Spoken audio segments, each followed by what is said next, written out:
Sil kept making mean comments about my husband because he chose to stay home and take care of our family instead of working. I got really upset and told everyone at her wedding dinner how Jason had supported their whole family during tough times. Let me give you some background. I'm 28 years old and my husband Jason is 29. We met 6 years ago and got married 3 years ago. We have a 1-year-old daughter together. I met Jason through my brother, who is friends with him because of their jobs. Jason used to be a police officer, and my brother owns a pizza place where Jason used to hang out.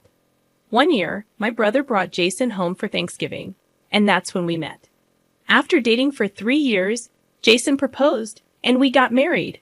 I had met most of Jason's family before we got married, and they were usually nice to me, except for my sister-in-law Janice, who is 27. Even though Jason assured me that Janice would warm up to me eventually, she never did. She never openly showed her dislike for me in front of others. Instead, she would make subtle insults and backhanded compliments, passing them off as jokes. At first, it really bothered me, but after a while, I got used to it. I got used to ignoring Sil's mean comments because I didn't want to give her the satisfaction of seeing me upset. She never said anything rude when my husband Jason was around, probably because she didn't want to upset him.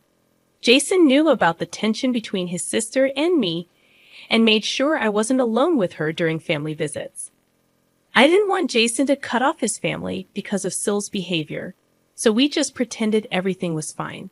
We both tried to ignore Sil's comments, even though it wasn't easy. We didn't really have any other choice. Looking back, I wish I had spoken up instead of staying silent. I was worried about causing trouble or being seen as overly sensitive. But I couldn't stay quiet any longer, especially after what happened recently. Jason used to be a police officer, but he quit his job to be a stay-at-home dad a few months ago. I'm a working mom with a demanding job as a trauma surgeon. My husband and I were struggling to balance our careers with raising our daughter. Both of us had demanding jobs and couldn't spend much time at home. We relied on daycare and our parents to take care of our daughter when needed, but it didn't feel like enough. We felt like we were missing out on important time with her, and we worried she wouldn't have us around much as she grew up. About a year ago, my husband Jason and I had a serious talk about this. He decided to quit his job as a police officer so he could spend more time at home with our daughter. I didn't push him to make that choice, but he felt it was the right thing to do since I earned more money, and he believed it was fair for our daughter to have one of us around most of the time. I asked Jason countless times if he was sure about quitting his job to become a full-time dad. It was a big decision, and I wanted to be sure he wouldn't regret it or feel resentful toward me. But he reassured me that he was happy to take on this role. Even though he loved being a cop, he seemed genuinely content spending his days taking care of our daughter and managing the household. We talked about it recently, and he admitted that it was a bit challenging at first to adjust to being a stay-at-home dad after working for so long. But over time, he found it easier, especially because he could spend quality time with our daughter. He's really happy with how things have turned out. He used to dream of being a cop, but now his biggest dream is being a father, and I think that's pretty amazing. However, Jason's family doesn't see any beauty in our situation. I probably should have expected this, considering they're pretty traditional. While they allow women to work, there's a catch. They don't allow men to work at home. None of the men in Jason's family do household chores because they think it's beneath them. So the women end up doing both their jobs and the household work, or they're pressured to quit their jobs altogether, like my mother-in-law did. What's even crazier is that they don't see anything wrong with this setup. They think it's perfectly fine. Jason and I have talked about this, and we both agree it's a backward way of thinking. But we've never brought it up with his family because they just come up with excuses to justify their beliefs, and we didn't want to get into arguments with them. If they're happy living their lives that way, who are we to judge them? Thankfully, we found a different path for ourselves. Jason and I have always divided our responsibilities equally, and sometimes he even does more household chores if I have to work late. Now, with him staying at home full-time, he's taking care of everything at home, while I focus on my job to support us. We believe that as long as we're all happy and healthy, and there's food on the table, it doesn't matter who does what. However, his parents and sister strongly disagree with this. They're upset with Jason for quitting his job and staying home with our daughter. They think it makes him less of a man or something, and they've been arguing with him about it for months. I tried to step in at first, but his parents made it clear that my involvement would only make things worse. Jason didn't want me to defend him either because he didn't want to drag me into the conflict. So I decided to stay out of their way. It took them a while, but eventually they accepted our new arrangement and stopped bringing it up. It probably helped that they had other things to focus on, like Janice getting engaged. Her boyfriend, Harry, proposed after they'd been together for 2 years.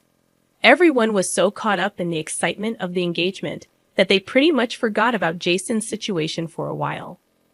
We were grateful for the distraction because it meant we didn't have to deal with any arguments from his family about Jason staying home. It seemed like everything had blown over, and we wouldn't have to hear about traditional gender roles again. But then, at Janice's rehearsal dinner yesterday, the topic came up again. So we had a bit of a crisis. Janice's wedding was just a day away, and we needed to figure out how to handle the situation quickly. We needed help urgently, so we posted about it hoping for a fast response. During dinner at the rehearsal dinner, Jason and I were sitting across from Janice and her fiancé Harry. Their parents and a few other family members were there too, and we were all chatting happily. Everything seemed fine, and I was relieved that we were getting along well, especially after the tension from Jason quitting his job. But then Janice suddenly changed the subject and asked me about my work. I felt really uncomfortable, but I had to answer Janice's question about my work because it seemed innocent enough.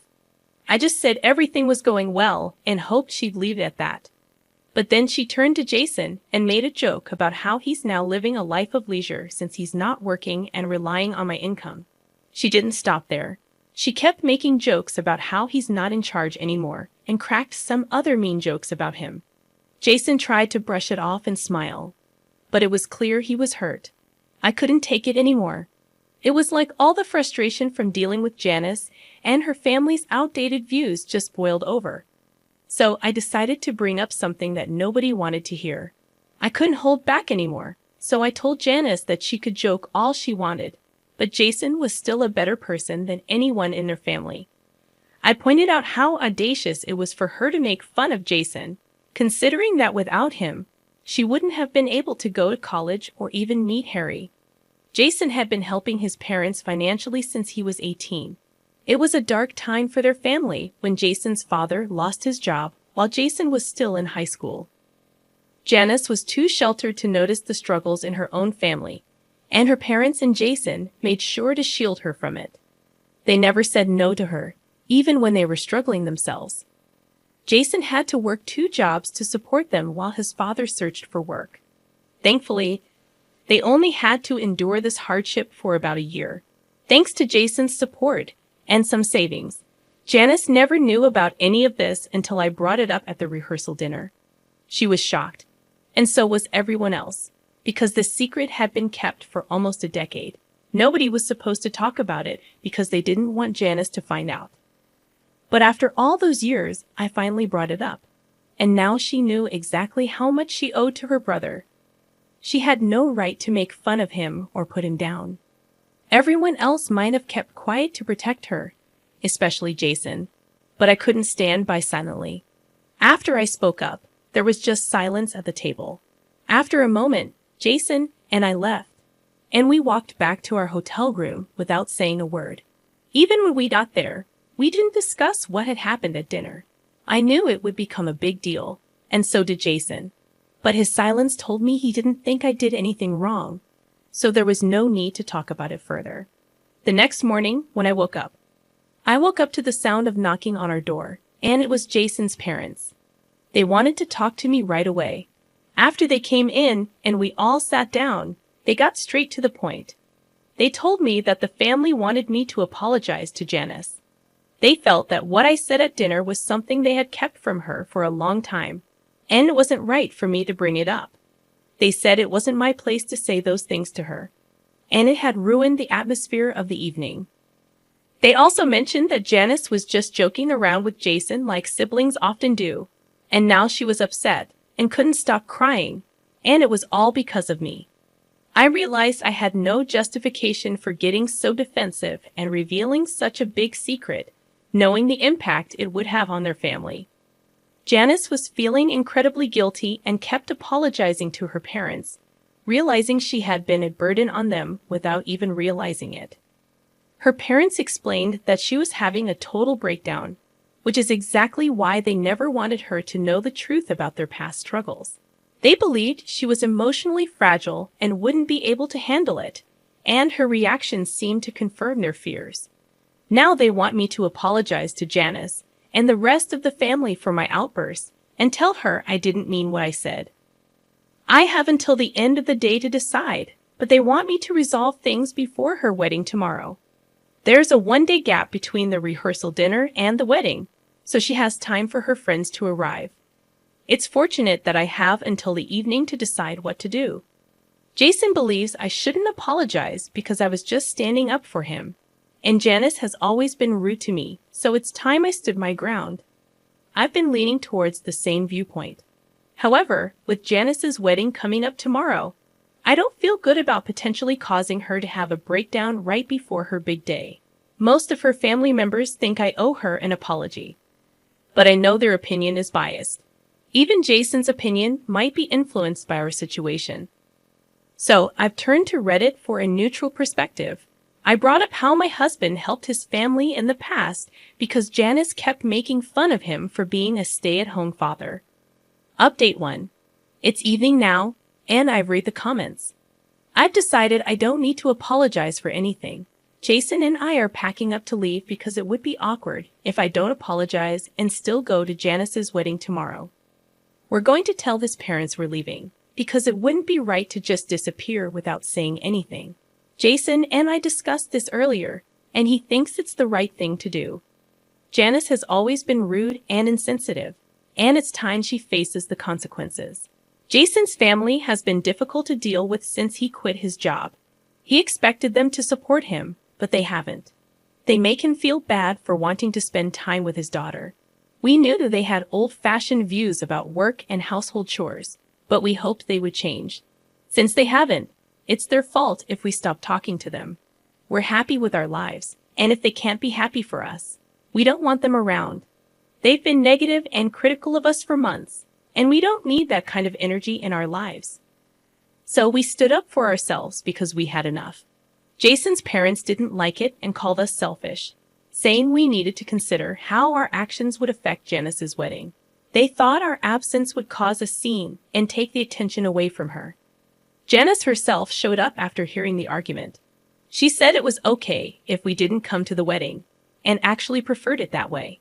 But then she accused me of being selfish and trying to ruin her wedding. We ended up arguing, which wasn't great, but it gave us a reason to leave without more drama. They didn't try to stop us, which was a relief. We just want to focus on our own lives now. We might forgive them if they apologize, but that seems unlikely.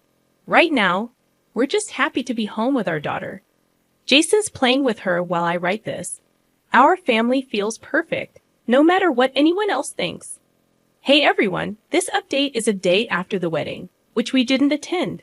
Apparently, there was a lot of talk about us, mainly from Janice herself. It's funny because her parents were worried our absence would make the day about us. But Janice made it about us anyway.